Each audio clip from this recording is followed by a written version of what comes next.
અલા ફોન આવ્યો હવે. હા ઉપાડો, તમારી તરફ જ છે. હેલો. સાંભળો ને, હા બોલ. હું શું કહું છું, હા બોલ ને. હું હમણાં બહાર નીકળતી હતી તો મને એવો વિચાર આવ્યો કે હું મારા વાળ નાના કપાવું. પણ એટલે એનાથી વજન ઓછું નહીં થાય. મેં વજન માટે કીધું, સ્ટાઇલ માટે કહું છું. હા તો કપાવ. પણ યાર કેટલી મહેનતથી વાળ લાંબા કર્યા છે, તો ના કપાવ. પણ હવે છે ને નાના વાળ જ સારા લાગે. હા તો કપાવ. પણ મારી ફ્રેન્ડ એવું કહે છે કે નહીં સારા લાગે. તો ના કપાવ. પણ મને એવું લાગે છે કે સારા લાગશે. હા તો કપાવ. પણ જો કાપીશ તો પછી ચોટલો કે અંબોળો નહીં વાળી શકું. તો ના કપાવ. પણ એટલીસ્ટ આમ કપાવીને જોવું તો ખરી કે કેવું લાગે છે. હા તો કપાવ. પણ પછી બગડી ગયા તો ના કપાવ. યાર આમ વિચાર આવે છે કે એકવાર તો કપાઈ જ દઉં. હા તો કપાવ. પણ જો પછી બગડી ગયા ને તો તમે જવાબદાર. ઓકે. તો ના કપાવ.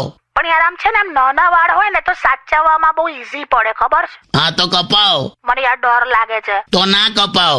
છોડો ને, જે થશે જોયું જશે. કપાઈ જ દઉં છું. હા તો કપાવ. અને હું છે ને થોડા દિવસ પપ્પા મમ્મી ની ત્યાં જઉં છું. ઓકે. હા તો ના કપાવ. ઓ હેલો, પપ્પા મમ્મી ની ત્યાં જઉં છું. હા તો કપાવ. અલા ઓ, શું થાય છે, તમે સાંભળો છો? તો ના કપાવ. અરે યાર તમે તો ખરું હેલો. તો કપાવ. અલા યાર મૂકું છું યાર, તમે ગાંડા થઈ ગયા છો શું? હા તો કપાવ. કાકા, તો ના કપાવ. અલા ઓ, હા કાપી નાખ્યો ફોન, કાપી નાખ્યો.